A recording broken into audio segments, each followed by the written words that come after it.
Kiranya Tuhan boleh menolong kami, boleh mengerti firman-Mu dengan baik, dan tolonglah hamba-Mu dengan penuh kelemahan, boleh menguraikan kebenaran firman-Mu dengan baik. Di dalam nama Yesus kami berdoa. Amin. 恭祝大家新年快乐，身体健康，万事如意。Ya. Selamat tahun baru Imlek. Kiranya Tuhan berkati kita semua, badan kita selalu sehat, dan biarlah Tuhan memimpin, menolong kita, hidup kita semakin bermakna. Saya bersyukur ya, tidak terasa liburan saya juga setelah Imlek, berarti liburan saya juga berakhir ya. Saya akan kembali lagi untuk belajar, dan doakan supaya bulan 7 sesuai dengan rencana saya akan menyelesaikan semua studi saya di Cina, dan doakan juga untuk pelayanan di Tanansan, karena gereja kita sudah ada rumah, beli rumah satu di Huilai ya, Tanansan. Kemudian pelayanan di pelayanan di Hong Kong, TKW, supaya kita juga dapatkan hamba Tuhan bisa melayani di sana. Bulan Februari ini Pak Alex Lim dan satu majelis akan ke Wenzhou, ada satu hamba Tuhan yang rencana akan kita rekrut, kita tempatkan di Cina Daratan. Kemudian kita sedang pendekatan juga di Hong Kong supaya ada yang bisa melanjutkan pelayanan di TKW Hong Kong. Sementara belum ada hamba Tuhan, saya sambil belajar di Guangzhou, 2 tempat ini saya jangkau dalam 1 bulan, sekali ke Huilai, sekali ke Hong Kong. Capek ya, memang capek ya, karena 5-6 jam. Ke Hong Kong juga 5-6 jam, tapi puji Tuhan, Tuhan memimpin, menyertai ya. Oke, kita akan melihat firman Tuhan. Saya ajak kita melihat, hari ini kita belajar tentang Nuh. Mari saya ajak kita melihat Kejadian pasal 6. Kejadian pasal 6, saya ajak kita baca 1 ayat saja, ayat 9. Kejadian pasal 6 ayat 9. Karena cuma 1 ayat, mari saya ajak kita baca sama-sama. Kejadian pasal 6 ayat 9. Kejadian pasal 6 ayat 9 berbunyi demikian. 1, 2, 3. Inilah riwayat Nuh. Nuh adalah seorang yang benar dan yang tidak bercela di antara orang-orang sezamannya. Dan Nuh itu hidup bergaul dengan Allah. Nuh hidup bergaul dengan Allah. Bapak Ibu Saudara terkasih, kalau kita mau mengerti latar belakang zaman Nuh yang begitu parah, begitu rusak, saudara-saudara terkasih, kita bisa melihat, coba slide berikutnya. Nah, ini kondisi sosial masyarakat pada zaman Nuh. Ya, beberapa ayat yang saya ambil begitu saja. Di dalam pasal 5 ayat 21 dikatakan, pada zaman itu pekerjaan susah payah. Kenapa? Karena tanah terkutuk ya. Karena kondisi alam, pekerjaannya sangat susah payah pada zaman itu. Kondisi situasi pekerjaan susah payah. Kemudian di dalam berikutnya dikatakan kejahatan manusia besar di bumi. Semua manusia kecenderungan hatinya adalah jahat. Semua ya. Semua manusia kecenderungannya maunya berbuat jahat. Ya. Bumi sudah rusak, penuh kekerasan. Jadi jahat, keras, kerjaan susah. Pasal 6 ayat 12, bumi rusak, semua manusia menjalankan hidup rusak. Jadi bumi sudah rusak, pekerjaan susah, manusia keras menjalankan kehidupan yang rusak. Ya. Ayat 13, bumi penuh dengan kekerasan. Saudara-saudara, sepintas kilas, coba kita lihat zaman sekarang. Kondisinya mungkin ada mirip-miripnya. Kondisi pekerjaan yang begitu susah. Cenderungnya manusia untuk berlaku curang. Cenderungnya manusia untuk berlaku jahat. Saudara-saudara, beberapa waktu yang lalu di China itu beredar SMS ya, guyonan-guyonan, tapi yang nyelekit ya, guyonan yang sindir. Dikatakan kira-kira demikian. Datan zuo bao gao, ya. Xiao tan dai shou kao, ya. Zhong tan wu shou wei, xiao tan wu tan zai wai kao. 大贪做报告， xiao tan tai shou kao, pakai borgol. Ya. Jadi yang koruptor besar itu buat laporan. Ya, nulis, laporkan siapa-siapa, tangkapi siapa. Karena dia punya jabatan. Dia itu punya jabatan tinggi, itu koruptor besar. Dia bisa nentukan, dia bisa jatuhkan siapa aja. Itu koruptor besar. Koruptor kecil, yang kecil-kecil itu yang pakai borgol. Itu yang diselkan. Nah, Cungtan orang yang kelas menengah ini, ya enggak apa-apalah. Enggak usah ditangkap, ya dia semi-semi, enggak masalah lah orang-orang. Lalu yang kalau enggak korupsi jadi pejabat apa? Enggak mungkin jadi pejabat, Anda di luar. Cai Wai Kau. Jadi artinya apa? Guyonannya artinya apa? Artinya korupsi itu begitu menjalar semua lapisan. Enggak tahu kecil, enggak tahu besar, enggak tahu sedang. Yang besar justru yang berkoar-koar, berteriak-teriak, tangkapin ini. Yang ketangkep aja apa? Yang kecil. Kalau yang semi-semi, yang tengah-tengah, ya enggak apa-apalah. Itu kira-kira. Saudara-saudara, bersyukur ya, Xi Jinping ini presiden yang baru ini cukup ketat. Begitu dia naik, seorang temannya yang dia kenal, dan yang itu pejabat penting yang tidak pernah menyentuh tingkat pejabat yang begitu penting, Po Xilai, itu ditangkap. Saudara-saudara, wah luar biasa ya. Nah, apakah korupsi itu sudah selesai? Oh, mereka banyak cara, saudara-saudara. Teman-teman, ada seorang teman saya yang seorang pelayan Tuhan cerita di kampung halamannya. Saya bilang, oh iya ya, sekarang China itu ketat ya. Korupsi mungkin sudah enggak ada lagi. Oh, jangan kira. Masih katanya. Loh, bagaimana caranya? Ketangkep kan? Bahaya sekali. Saudara-saudara, mereka sekarang caranya pun modern ya. Kalau di desa-desa cara sogok pejabat itu ya bawa uang sih. Bawa koper memang, bawa uang yang banyak, bawa koper. Tapi sah, caranya sah gimana? Kok bisa? Pasti ketahuan kan? Oh enggak apa-apa, caranya enggak apa-apa. Orang China pejabatnya pun senang main judi. Ya main judi ya, suka main judi. Jadi kalau mereka mau sogok pejabat, biasanya mereka sudah tahu. Ngajak pejabat main judi. Pejabat pun sudah tahu cara sogoknya itu. Jadi buatlah satu meja judi. Judi, sah kan judi? Jadi pejabatnya enggak tahu bisa main atau enggak bisa main. Kadang bukan dia yang main, kadang malah ajudan yang main.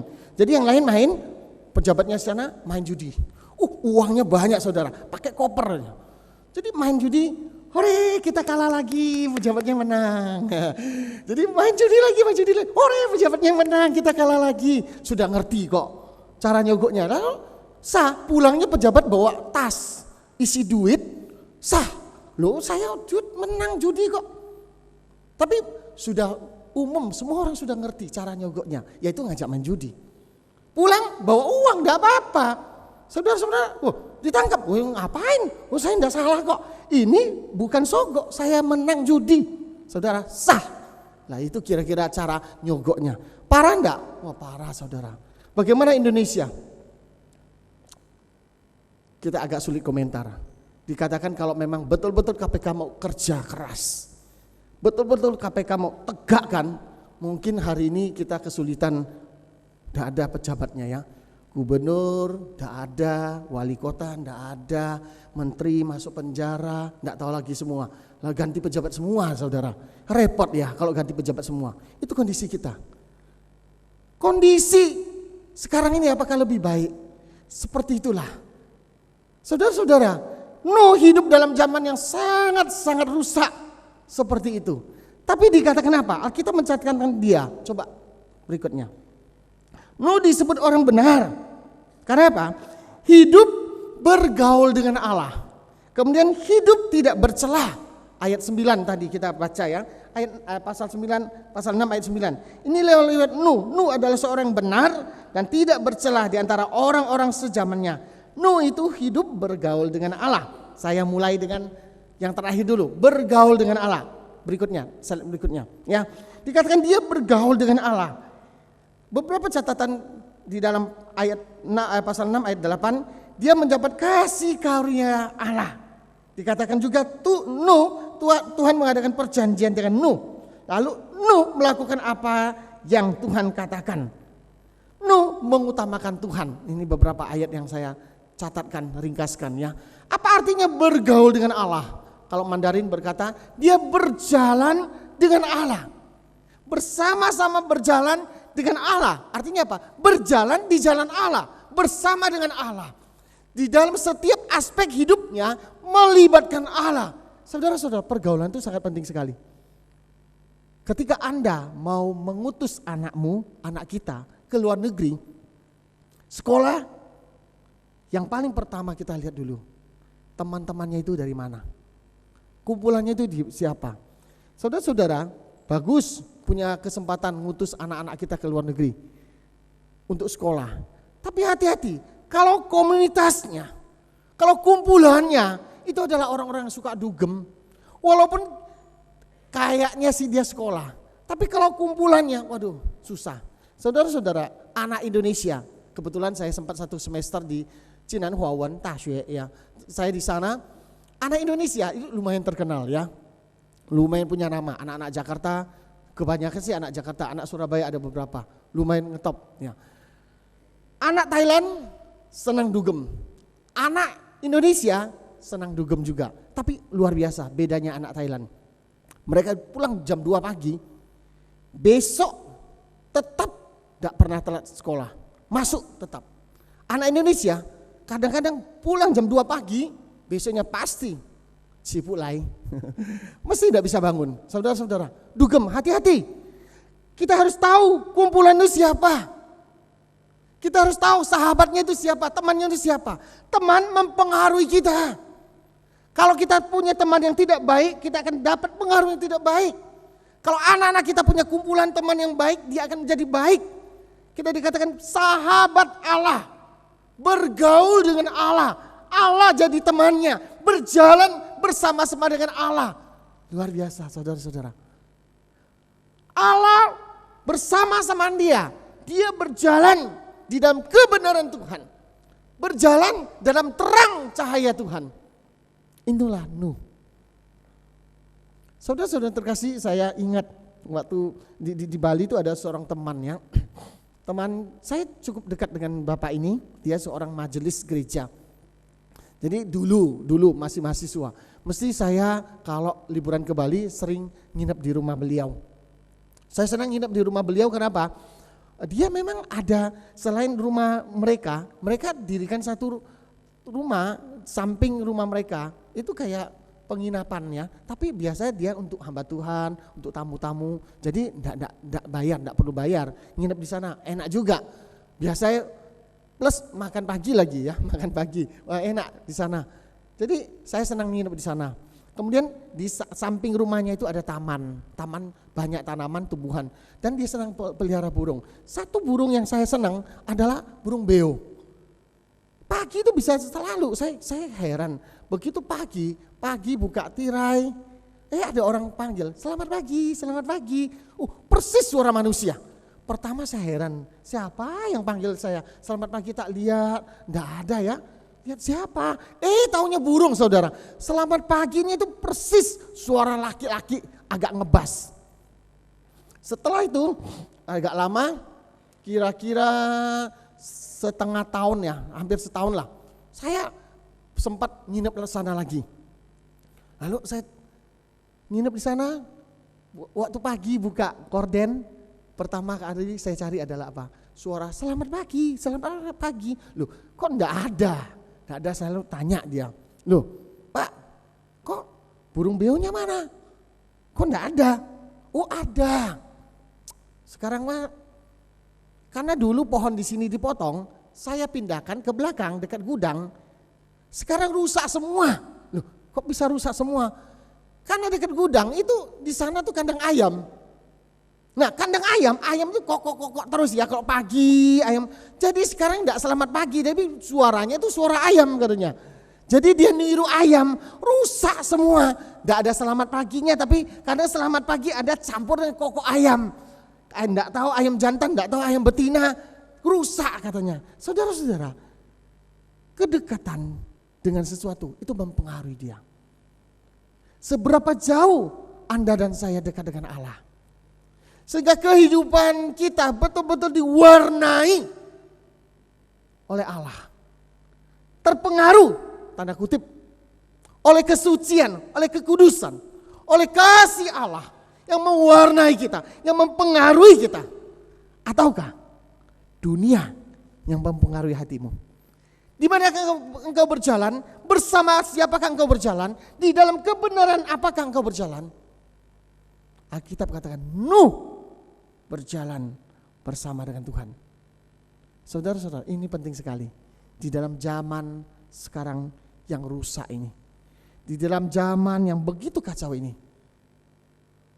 Cenderungnya manusia hatinya rusak, berbuat jahat. Bisa cuan kenapa tidak? Bisa tan kenapa tidak? Bisa untung lebih banyak kenapa tidak? Apapun caranya. Kecenderungan manusia, perpolitikan Indonesia, apapun juga saudara-saudara. Inilah kondisi sekarang. Di posisi siapakah? Di posisi manakah engkau berdiri? Bersama siapakah engkau berjalan? Siapakah yang menjadi sahabatmu? Siapakah yang mempengaruhi engkau? Masihkah firman Tuhan? Masihkah Allah bersama dengan engkau? Masihkah engkau berjalan di dalam kebenaran Allah? Ini Nuh. Secara vertikal, hubungan dengan Allah, dia beres. Hubungan dengan Allah, dia berjalan dekat dengan Allah, bersama dengan Allah. Hidup di dalam cahaya kemuliaan Allah. Kedua, dikatakan apa? Hidupnya tidak bercela di antara orang sezamannya. Saudara-saudara, hubungan dengan Allah beres. Secara horizontal, hubungan dengan sesama beres. Sebab engkaulah yang kulihat benar di hadapanku di antara orang zaman ini. Di ayat 1, pasal 7 ayat 1 ya. Hidup benar di antara orang benar itu mudah ya. Hidup benar supaya tampak benar di antara orang benar gampang. Di gereja kita kelihatan bagus. Di gereja kita kelihatan sopan, suci seperti malaikat. Saudara-saudara, gampang. Di antara orang benar kita kelihatan kita gampang karena pengaruh yang baik toh. Tetapi bagaimana kita bisa tetap benar di antara kumpulan orang-orang yang tidak benar? Di dalam masyarakat yang rusak, di antara orang-orang yang najis bibirnya, di antara orang-orang yang kasar keras, dan engkau tetap bisa pertahankan jati dirimu. Ini satu masalah besar. Nuh bukan hanya beres dengan Allah, tetapi di zaman dia juga beres relasi dengan sesama. Coba berikutnya. Nah, ada sikap-sikap yang kita bisa melihat ya, sikap kita terhadap dunia. Sebagai anak Tuhan, orang Kristen, kita melihat dunia bagaimana? Pertama kita bisa lihat dengan sikap apa? Konfrontatif. Oh, dunia penuh dosa, korupsi. Orang Kristen suci, baik, dekat dengan Allah. Kita harus tolak relasi, cara, metode, bahkan manusia-manusia seperti itu. Kita jangan dekat dengan mereka. Jangan sampai dia mempengaruhi kita. Jangan pernah mau hidup seperti itu. Jangan pernah mau bergaul dengan mereka. Ini konfrontatif. Kedua bisa akomodatif. Yaitu apa? Sudahlah.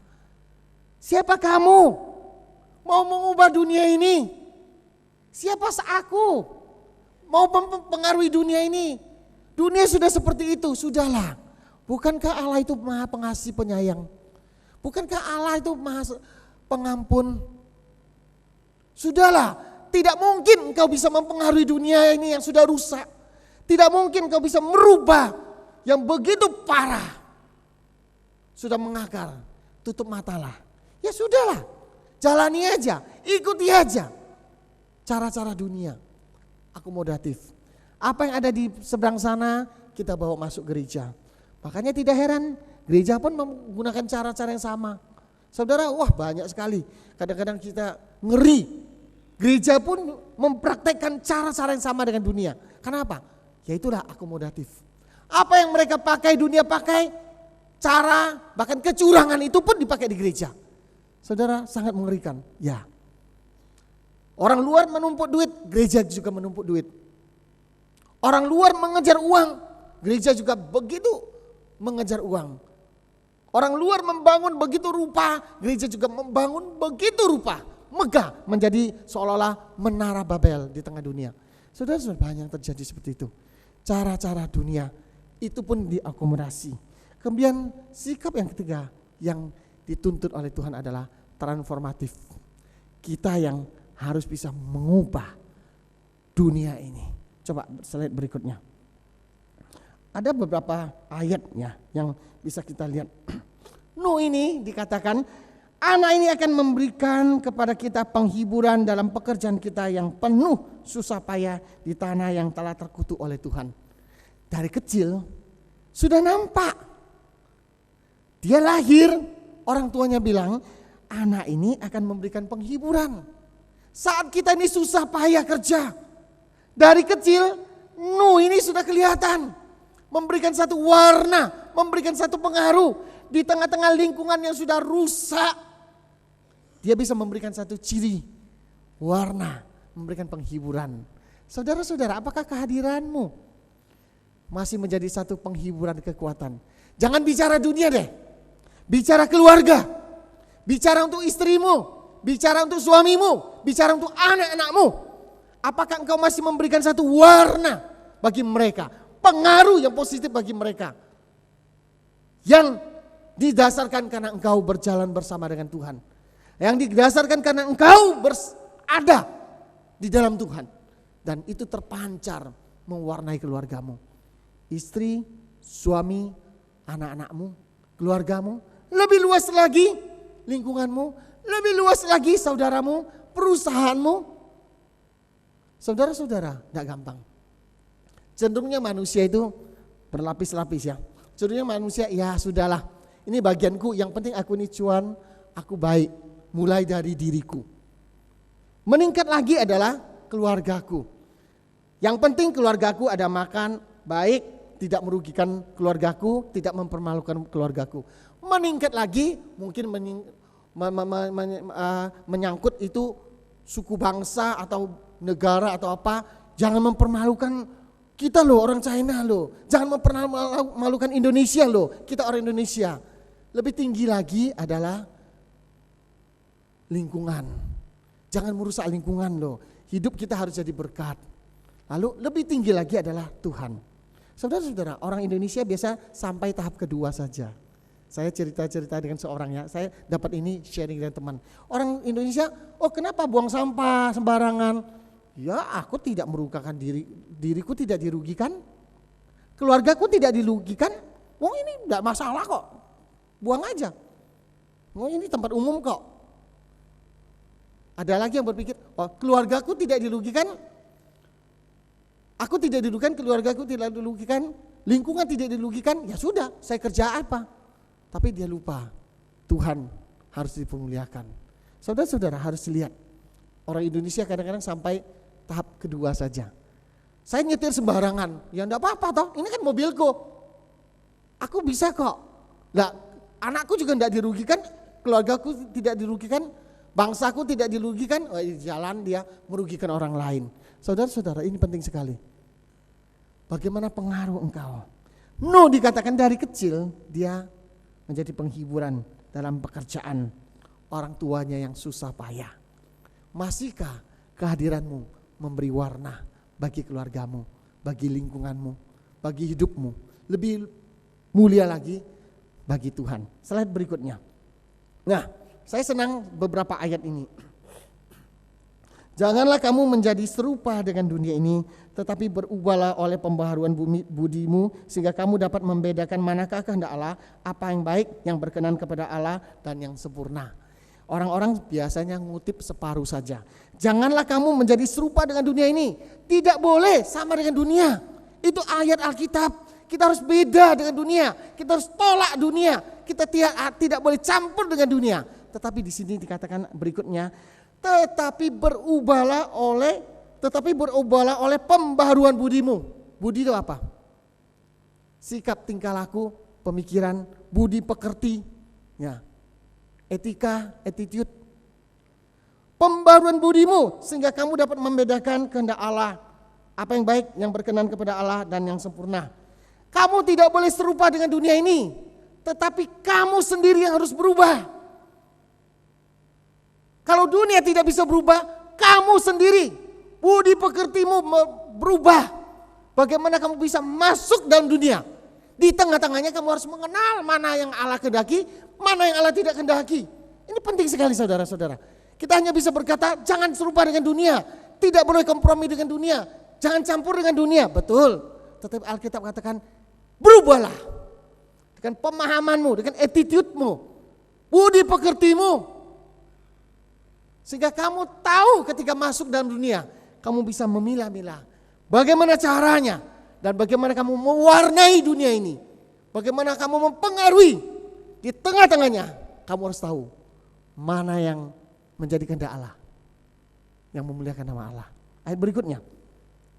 Kamu adalah garam dunia. Jika garam itu menjadi tawar, dengan apakah dia diasinkan? Tidak ada lagi gunanya selain dibuang dan diinjak orang. Kamu adalah terang dunia, kota yang terletak di atas gunung, tidak mungkin tersembunyi. Dua perpaduan yang luar biasa.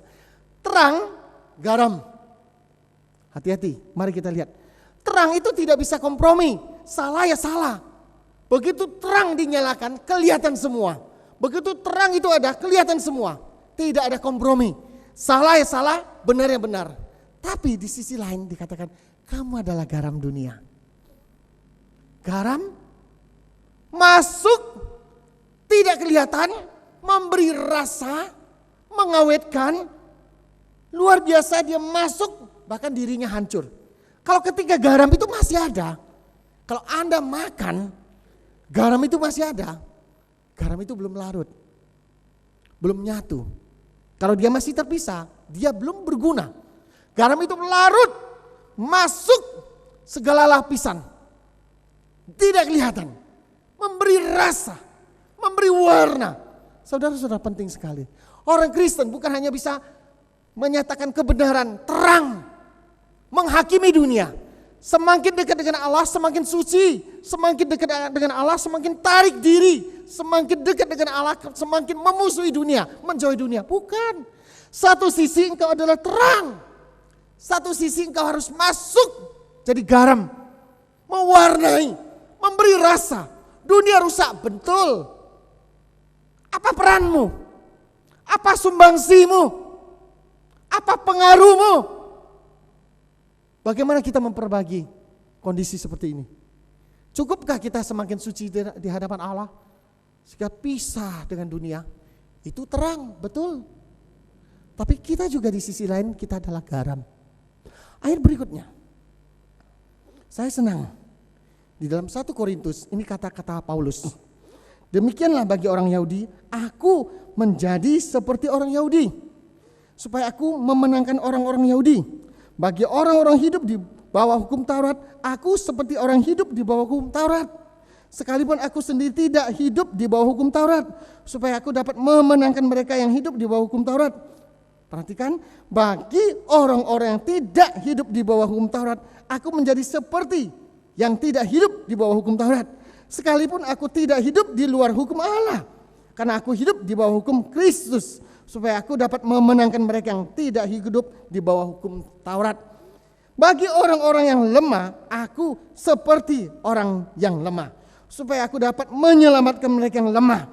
Bagi semua orang aku telah menjadi segala-galanya, supaya aku sedapat mungkin memenangkan mereka, beberapa orang dari antara mereka. No, beres dengan Allah, dengan sesama juga. Luar biasa. Ini kata-kata Paulus, bagi siapapun, aku akan jadi sama seperti mereka. Masuk, walaupun mereka tidak hidup bawah hukum Taurat, aku seperti mereka yang hidup di bawah, bukan di bawah hukum Taurat, tapi aku hidup di bawah hukum Kristus. Mereka yang hidup di bawah hukum Taurat, aku bisa berteman dengan mereka. Aku bisa jadi antara mereka, walaupun aku sendiri tidak hidup di bawah hukum Taurat. Bagi orang lemah, aku bisa menyatu seperti mereka. Walaupun aku kuat, tapi aku bisa satu. Merendahkan hati, rendahkan diri. Saudara, ini penting sekali. No, dengan Allah dekat. Dengan sesama dekat. Dengan sesama, dunia sudah rusak. Saudara, tidak gampang. Dia bisa hidup di tengah-tengah zaman itu. Bagaimana dia bisa memberitakan kebenaran, mendekatkan diri dengan orang, Walaupun lingkungan sudah rusak, dia bisa tetap mempertahankan jati dirinya. Gak gampang. Mungkin dia jadi tertawan orang, begitu rupa. Ejekan orang, oh gak masalah. Tidak dikatakan, tidak dicatatkan, no, itu bagaimana konfrontasi dengan mereka. Ngamuk dengan mereka, ngutuki mereka, gak ada. Tapi dikatakan dia mendapat tempat di hati Allah. Dia juga mendapatkan tempat di tengah-tengah bangsa masyarakatnya. Bukankah itu yang dilakukan oleh Kristus? Saudara, dulu kalau Anda yang senang sejarah, kita baca sejarah Argentina, ada seorang namanya Evita Peron. Ya, Evita Peron, kalau Anda lihat ada lagunya Don't Cry For Me Argentina. Itu lagunya ya. Ada filmnya dimainkan oleh Madonna. Walaupun Madonna ini sempat diprotes, dikatakan tidak layak memerankan peran Evita Peron. Karena Evita Peron adalah orang yang diagungkan. Siapakah Madonna? Nah, Evita Peron ini adalah istri presiden. Ya. Walaupun dia istri presiden, tapi dia pengaruhnya luar biasa. Dia mantan artis, ketika dia menikah jadi istri kedua. Dia memperhatikan orang miskin. Kemana-mana kemiskinan dia datang, dia perhatikan. Dia bagikan makanan, dia bagikan uang, dia bagikan cinta kasihnya. Dipuja-puja, melampaui presiden, melampaui orang-orang semasa itu. Dia diagung-agungkan ketika dia meninggal karena kanker serviks. Seluruh bangsa, seluruh negara berduka cita untuk dia. Tapi satu catatan tentang Evita Peron, apa? Setiap kali dia datang, orang melihat, wah inilah ibu negara. Luar biasa kebaikannya, tapi diiringi dengan apa? Kemewahannya. Wah luar biasa kalau dia datang, dicatatkan bajunya, dicatatkan sepatunya, penampilannya, wah luar biasa. Dengan pakaian yang begitu super mewah, dia bisa masuk di tengah-tengah kemiskinan. Saudara-saudara, tapi yang miskin tetap miskin, dia tetap kelihatan mewah, super mewah dengan baju yang mewah. Berbeda dengan Kristus. Saya senang, barusan ini saya sharing dengan seorang teman, seorang pengurus ya, cerita-cerita dengan saya. Dia tersentuh oleh khotbah seseorang hamba Tuhan. Dia katakan Tuhan Yesus itu bukan sekedar pity, kasihan. Ya, kita lihat orang miskin, kita kasih uang, itu kasihan. Kita lihat orang, aduh susahnya, kita kena bencana, kita datang bawa sembako, itu kasihan. Saudara, kita kasihan. Kita kumpulkan uang, kita sumbangan untuk mana, lalu kita kirim uang, itu kasihan. Kasihan ya, kena bencana, kasihan. Tapi Tuhan Yesus bukan pity, tapi compassion. Apa? Belas kasihan. Dia bukan hanya lihat dunia penuh dosa, kasihan ya. Ya saya kasih keselamatan, enggak. Dia sendiri datang, tinggal, jadi manusia antara kita. Saudara, gak gampang. Barusan ini saya ikut satu acara ya, kemarin masuk Jawa Pos. Ya, saya lihat, wah ada mahasiswa dari Newcastle, Australia, mahasiswa dari Petra, masuk ke satu desa di Kupang. Saudara-saudara, walaupun tidak jauh dari Kupang, itu 2-3 jam. Tapi daerah itu mengambil air tuh harus turun kurang lebih 3 jam. Pikul air naik, tidak ada listrik. Lalu jangan sinyal HP, tidak ada. HP semua tidak bisa dipakai. Saudara-saudara, mereka nginep 2 minggu di rumah masyarakat. Saudara, aduh rumahnya ampun deh, kita mau ke kamar kecil, tidak ada lampu, lalu kelihatan malam bagaimana? Jalannya belakang sana jauh. Lalu makannya apa? Makannya sederhana sekali. Mereka tinggal, nginep, makan, tidur, alas tikar. Jadi satu dengan orang-orang kampung. Tidak gampang. Kalau hanya cuma belas kasihan bawa sembako, kasihan ya. Ini ada berkat dari negara maju, dari Surabaya. Ini lo duit, ini lo makan beli sembako biar kamu bisa makan enak. Itu pity. Tapi compassion, dia bisa datang, menyatu, memahami, mengerti. Itu yang dilakukan oleh Kristus. Saudara-saudara, bagaimanakah hubungan kita dengan Tuhan? Dan bagaimanakah relasi kita dengan masyarakat sekitar? Bukan konfrontasi, juga bukan akomodatif, tapi bagaimana kita memberikan satu transformasi. Kita yang jadi satu, tapi tidak merubah karakter kesucianmu, kedekatanmu dengan Allah. Di sisi itu engkau juga mewarnai orang lain. Ini penting sekali. Saya pelayanan 1 bulan sekali di Hong Kong, di antara TKW. Mereka tahu kok, saya ini hamba Tuhan. Sebagian masih pakai tertutup, sampai di, bukan gereja lah ya, di kayak pastori. Mereka buka-buka sendiri, panas Pak Alek, ya enggak apa-apa, buka Sebelum les kita belajar. Saya buka Alkitab, dia tahu Alkitab, enggak apa-apa. Lalu kita PA. Saya tidak pernah maksa mereka atau apa, saya coba mengkondisikan dengan firman Tuhan yang sederhana dengan kebutuhan mereka. Lalu sharing, wah banyak sekali mereka senang sharing, senang ngomong-ngomong ya. Saya tidak pernah menyembunyikan bahwa saya ini hamba Tuhan. Saya juga tidak pernah menyembunyikan bahwa kita mulai dengan Alkitab ya, kita baca. Mereka tahu. Bagaimana engkau mewarnai dunia? Kita tidak perlu sampai menyangkal diri, oh saya bukan orang Kristen atau apa. Anda harus tetap tampilkan engkau adalah terang. Di sisi lain engkau adalah garam. Bagaimana kita menyatukan dua ini? Kebenaran tetap kebenaran. Tapi jangan sampai kebenaranmu menolak orang lain. Jangan sampai kebenaranmu menyakiti orang lain. Bagaimana kebenaranmu bisa dikomunikasikan dengan baik. Sehingga orang tidak takut dengan kesucianmu. Sehingga orang tidak takut karena kedekatanmu dengan Allah. Itulah Nuh. Relasi dengan Allah. Relasi dengan manusia. Beres. Dia taat pada Tuhan, tapi tidak menyakiti orang sezamannya. Biar firman Tuhan boleh menolong kita semua. Kita berdoa.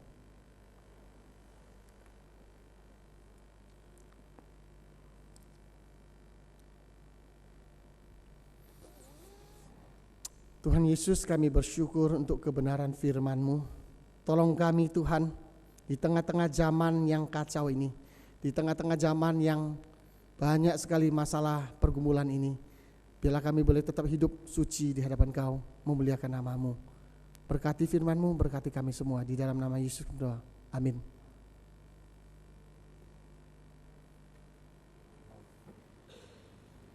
Bapak Ibu Saudara terkasih, minggu ini ada beberapa hal yang perlu kita perhatikan dengan baik. Pertama-tama, kebaktian doa Rabu ini tanggal 5 Februari, jemaat diundang untuk hadir dalam perayaan Imlek. Ya. Jadi Rabu ini kebaktian doa sekaligus digandeng dengan perayaan Imlek. Kemudian hamba Tuhan, pengurus dan majelis, pengurus departemen